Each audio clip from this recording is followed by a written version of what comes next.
Aloha. This is Jim Channon, and I'm communicating to you from my studio here in the Bioasis. And I am very involved now in studying the ways the mind can add to its intelligence, including creativity as a piece of it, and including all of the sort of cosmic opportunities there are to meld with the matrix, so that we evolve to an intelligence which is, yes, it's like we have a dashboard and we know when to write and we know when to make pictures and when to sketch and when to do something on the keyboard. But a dashboard I've been building is based on reaching out to the cosmos more, reaching into the intuition more, allowing for processes that help me remember my dreams, assuming all of that is actually my scan. So my dashboard, I continue to change my dashboard about what I pay attention to. And today I'm going to give you the most current dashboard I'm working with, which would be the same for you as menu options, for example. And this is the way I grow myself and assume that others could do the same. So here we are, looking about to a dashboard I've assembled, and I did it in a way that would allow the intuition from cosmos and from inside me, from nature around me, to play a part. So I began with a very modeled abstract. It's just like automatic drawing. You just start on the paper, and after 5 minutes you look down at your scribbles and you will see very clear images there that you can then re-outline. So what this is another radar for the intuitive to work. In this case, it's intuitive, it's about my dreams, it's about my actually organized mind that tells me how to pay attention to the universe I'm seeking. Well, the first character here came out simply by following this dark red blotch and this sort of a blotch for nose and whatnot, and so I took my marker and that character appeared. Now, that character is very interesting, not only is because he's central to the entire map, but look at his calm but knowing look. And he's happy and maybe a little bit savvy also. And when I thought about that a little bit before I named this new central character for me, the words "the delight maker" came to me, and that's what the Yaqui Indians used to call God, the delight maker. And at this stage in my career and careers, delight making is something a social architect wants to be able to do.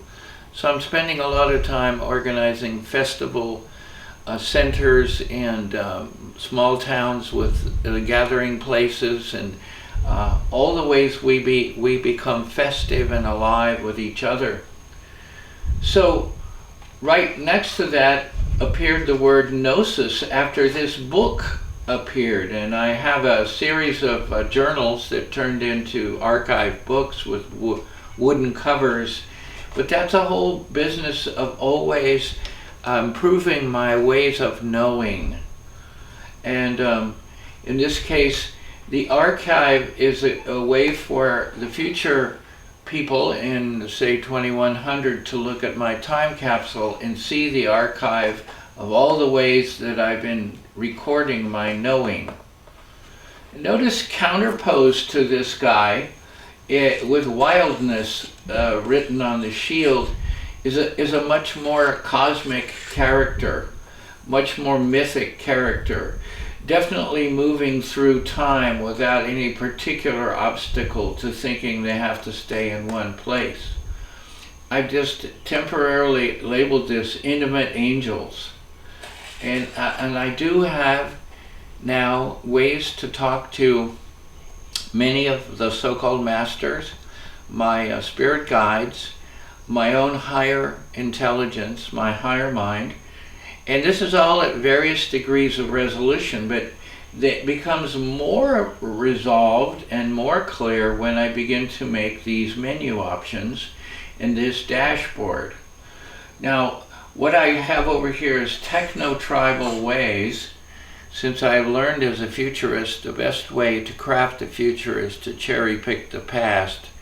Don't let glass and stone and steel drive you into certain madness. And you know what I'm talking about. And then at the same time, with that look backwards for information, in the future, I have created what I will call now my cosmic nose.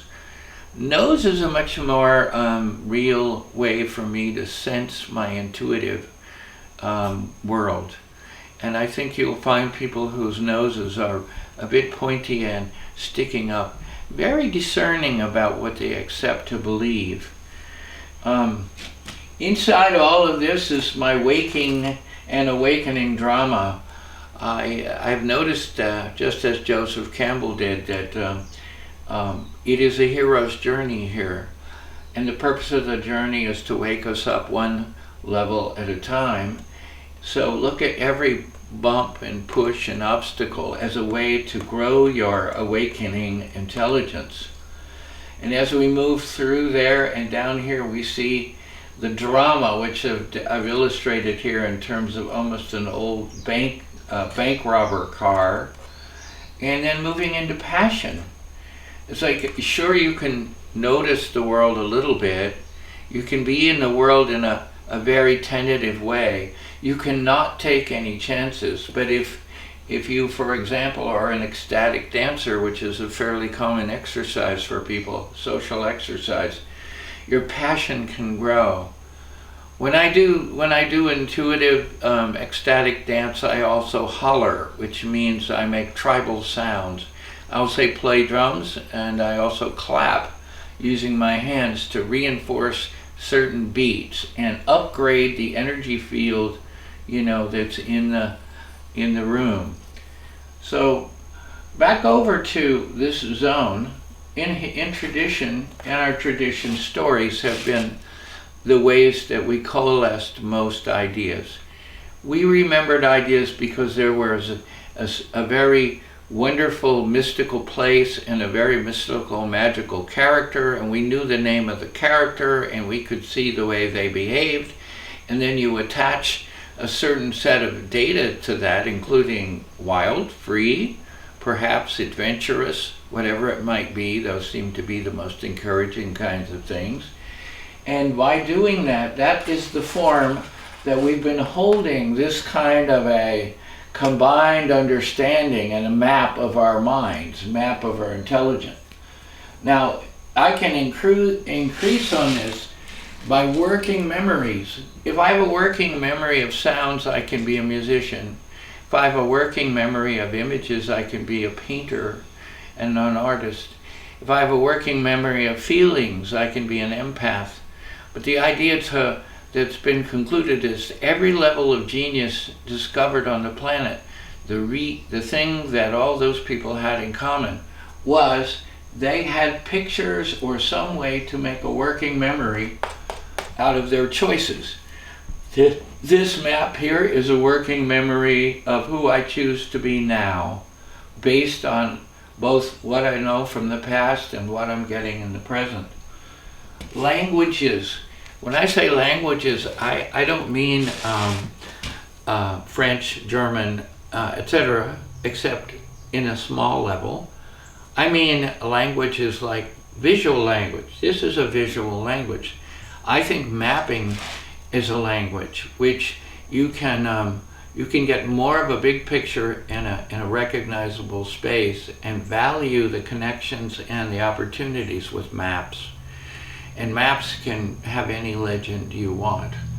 In this case, there is a baseline down here called giving love. And when I say giving love, I want to include the word chi there, because it isn't a Valentine's card that does the job. It's you directly present yourself to the person you love, using your voice in a sonorous way. You say, "Sweetheart, I love you." And your hands are in the right expression, and the chi goes. And if you're bringing chi in, the chi will go more. And God will give you free chi if you do this loving act. Promise you on that. It's sort of automatic fuel. So here's a map, and this values time, direction, and change. So here we have a beautiful place which has wind, grass, soil, water, and beauty where I live. And we have a lovely global culture. There are 42 ethnic groupings in our town here on an island. And volunteerism, in other words, everybody pitching in a little bit is how things get done. And our love and ohana, or mana for each other, is something that is cultivated because we breathe and we don't go too fast. We laugh, we hug. You know, these are common ways to get the affiliation level way up. In the Western world, if you find that you're not breathing, you're doing too much in your mind. If you find that you're not feeling, you're going too fast. So don't rob yourself of the sentient intelligence you need to feel the world around you.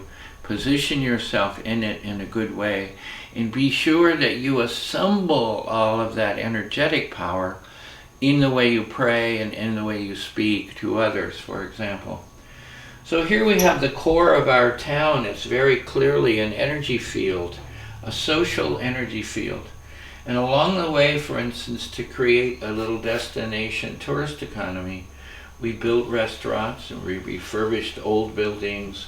We created chefs, etc. Then we built galleries so the visitors can drive here, have lunch, see some magic sights, and buy the gift that they're obligated to buy, and then go away for the evening. We have, in this case, wilderness adventures, which make really good use of the fact that we have so many beautiful views. And the Paniolo spirit is something that drives us too, because we have, for a long time, herded cattle in various ways, and do respect our pig population and many other types of animals that move in the woods.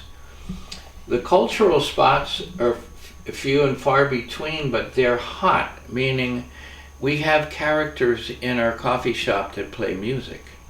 So that takes the energy field and bumps it 2 or 3 levels. We have a new library and a new radio station and a banyan park on the way. The stuff here in yellow has already been created from what was here. The stuff in green is what's going to be created, because we need basically more food for the people who live here and more space for them to occupy the land.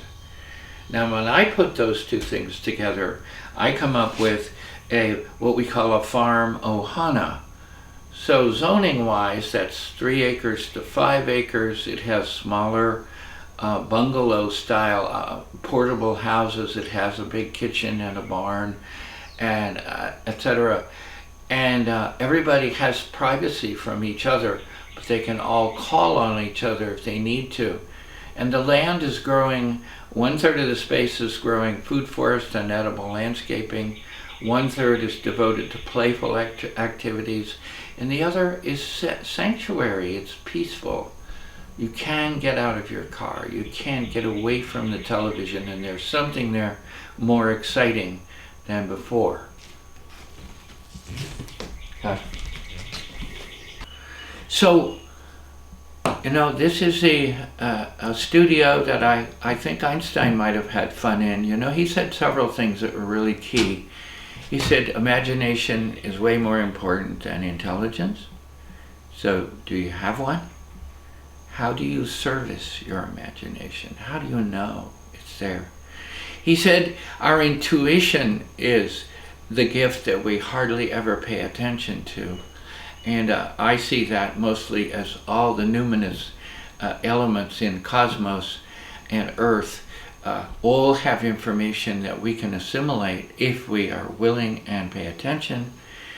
And finally, he said, if you don't spend 40% of your time wondering, and in this case wandering around here on this botanical oasis, you're not serving your future mind. You're not growing your head. You will tend to have the same idea tomorrow that you had today. Yeah, well, that's one of the reasons they called him a man of the century. Thank you. This is Jim Channon. Go Planet.